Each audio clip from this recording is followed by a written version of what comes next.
Arg! The boys chose me. He chose me. She wasn't going to convince them otherwise, and I wasn't going to let her. Diana stretched her arms up, making an obvious sexual noise that made some of the boys in the classroom shift in their seats. I rolled my eyes. What the actual fuck? Well, that's enough about fairy tales. After all, the Little Mermaid was fated to lose her prince in the original story anyway. It was for the better, though. The kingdoms, I'm sure, flourished, and the prince and princess lived happily ever after. No one lives happily ever after, you ditz. No peeps. Not giving a peep. She's not gonna get to me. I could tell that she was trying to pull me to speak more and more. I knew she was wrong, but I wasn't intimidated enough to fall for her words and speak up. I decided to just watch and observe for the remainder of class. Her class had become a lecture, and no one spoke as she spouted out nonsense. Diana then stopped talking and looked to the clock at the wall, reading it quickly. This class had barely begun. Why was she looking at the time? Diana then leaned against the blackboard and smiled to us. I became worried. You know what? School isn't important. Everyone, go ahead and head home. Take the week off. The boys are gone, aren't they? They're gone. No. No. The students suddenly began to chat happily or in confusion of the situation. Many thought it was a dream come true. Others knew better. Before anyone could protest, however, Diana pressed a finger to her lips and counted down with her fingers in the air. 3, 2, 1. The speakers of the classroom gently awoke, giving us an announcement we would never believe. Attention students! Due to an emergency faculty meeting, we will be closing school for the remainder of the day and this entire week. Please leave the school quickly and quietly and have a good rest of the week.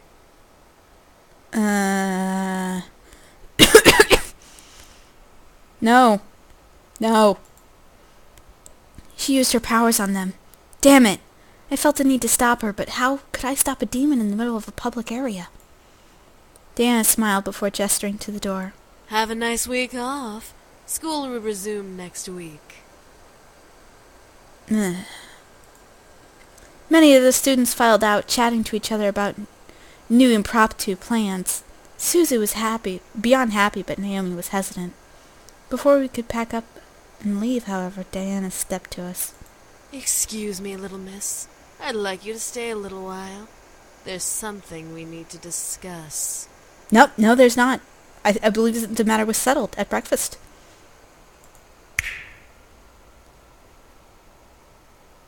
As Diana looked to Suzu and Naomi, she snapped her fingers, making my friends tense up. You two can head home.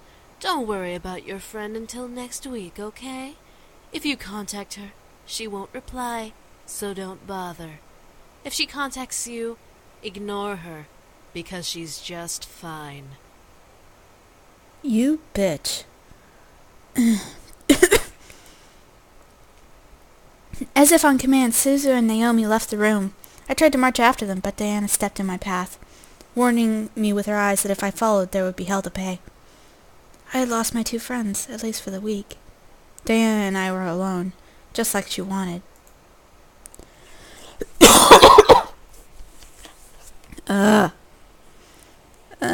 How much longer of this? I slammed my hands on the desk in front of me and glared at Diana.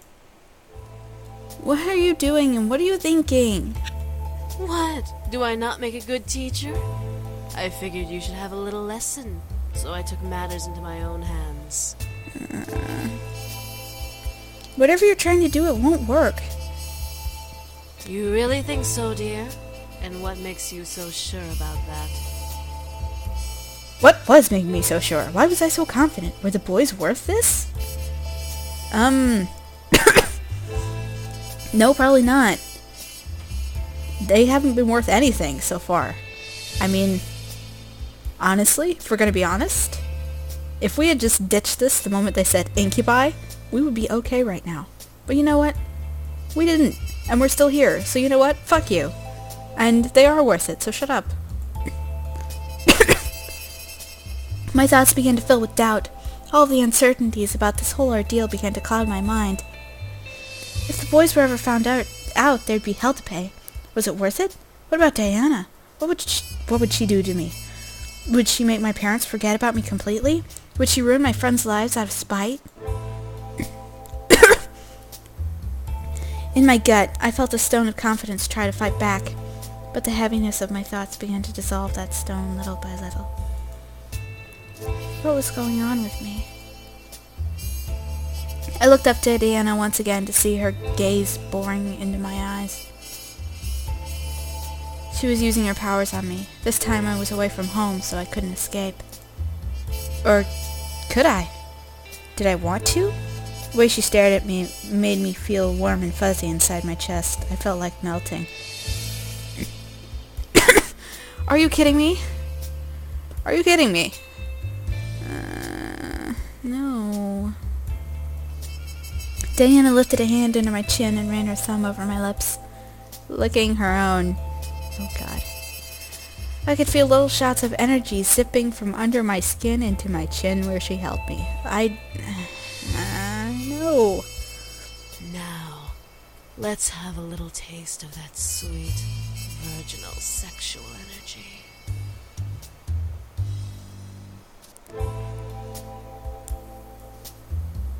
No. I need an adult. An adultier adult.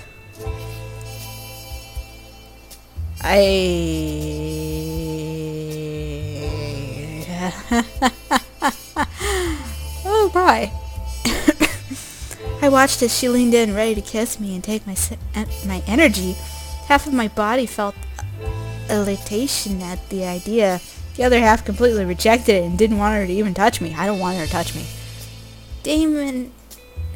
Suddenly Diana stopped in her tracks. Damien? Who is... It then dawned on her. Ah, one of the boys. Why don't you tell me which boy is Damien? I felt myself nod in compliance. This is the youngest. That's Matthew, though, isn't it? No, wait, Damon's the youngest. Oh, okay. I'm sorry. I forgot. Diana giggled in reply before letting go of my face and stepping back. Really? The bastard's son with you? What now? Aren't they all technically bastards? I mean, if you're gonna be technical. I nodded once again, but this time it was partially my own decision to reply. Diana let out a sound that mimicked a cat's purr before stepping away from me. Alright then. Well, if it's the youngest son you're infatuated with... Don't you dare. Don't you dare. Don't you dare, bitch. Don't you dare. Diana chuckled before kissing my nose, where I felt a shot of energy zap out of my body, almost making me dizzy and recoil. Diana then turned to the desk and sat on the wood, crossing her legs.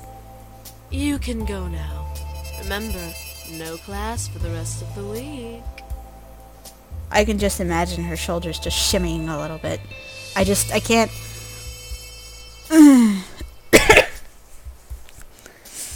I can't even with you, miss. I can't. No. And how am I supposed to get home? My two friends left me here thanks to you. Oh, were they your ride? My apologies. Let me help them. I swear if you zap me there. She zapped me there. Diana then lifted her hand and snapped her fingers. I suddenly felt the floor sink from underneath me, forcing me to look down. A purple pentagram surrounded my feet, pulling me into the ground. Whoa! Whoa! I do not appreciate this!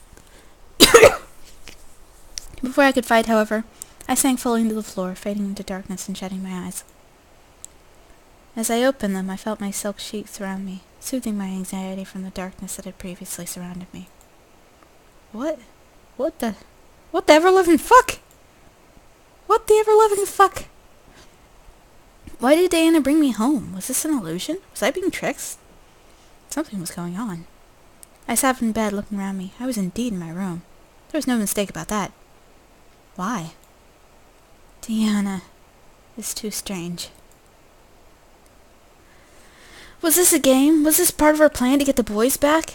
I was lost and confused more than ever, despite my logical thought trying to piece the puzzle that is Diana together. The more I tried to solve her, the less I understood about the situation I was in. I was interrupted, however, by my door suddenly opening, revealing the boys with Damon's hand on the doorknob. Miss, what are you doing here? Stuff. Aren't you supposed to be in school? I don't want to talk about it. A mean lesbian lady tried to rape me. I furrowed my eyebrows and stared at Damon, asking him to answer their questions through my thoughts. Diana sent her back here. She invaded her school and sent all the students back home. What is that bitch up to? Seriously! Diana's playing around for no reason. Maybe it's part of her plan.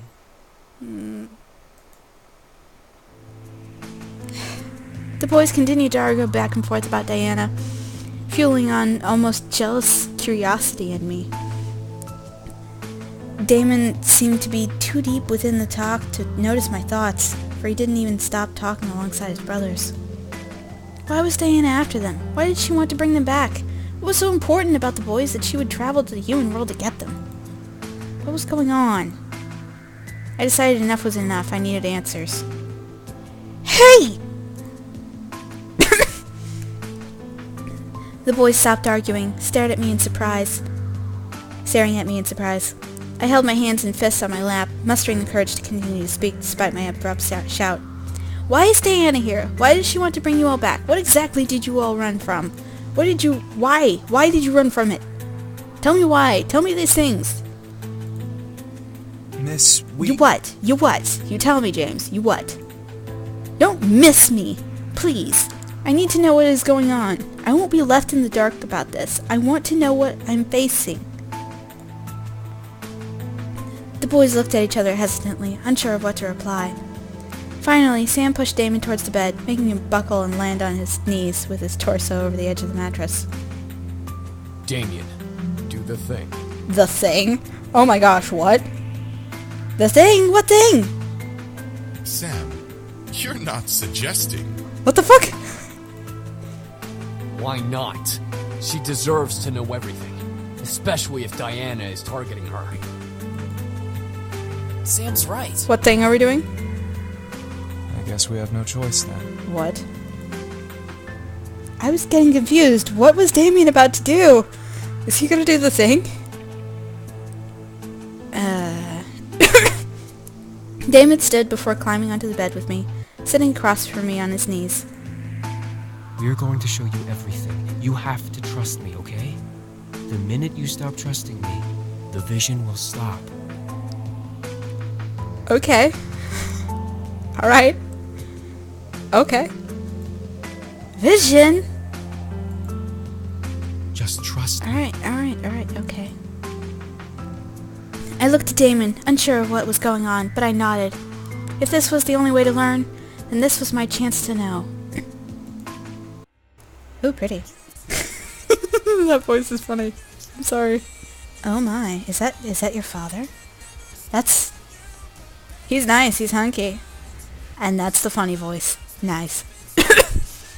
Yeah, that's their dad. He's hunky. Nice. Hey. Pops-in-law, I guess? I don't know. He's very beautiful. No wonder your sons are assholes. Okay. His derp eyes is just like, you're doing a very terrible job of convincing me, stop it.